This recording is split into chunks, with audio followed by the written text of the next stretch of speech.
Morgan and Plattel put George Galloway in the hot seat at 6 tonight. First of all, what the Aussies get up to while Neil Armstrong and his buddies took one giant leap for mankind.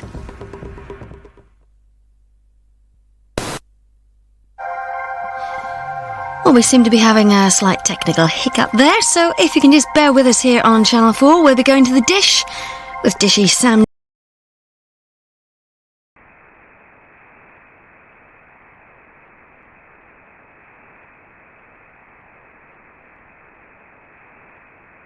This is an emergency broadcast from Her Majesty's Government.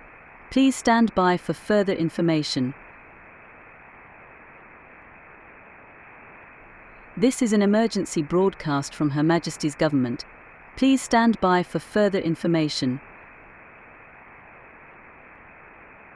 At 11:52 a.m. British Standard Time, the European Organisation for Nuclear Research conducted a test on their Large Hadron Collider.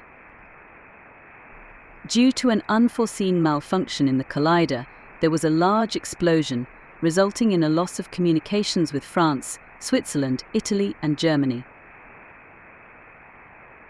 Although we currently do not know the nature of the situation, it is speculated that the resulting explosion caused severe disruptions in telecommunications within these countries. However, it is possible that the majority of the population of these countries has died as a result.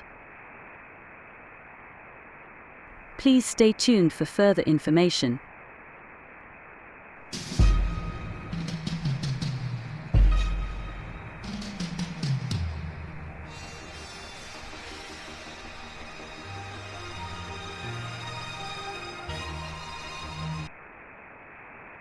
We have some disturbing news to bring you.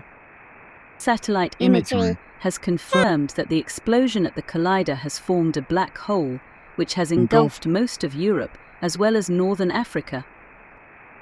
The estimated time for the complete destruction of Earth is 2 minutes. That's all from us at Channel 4. We hope your death is as peaceful and dignified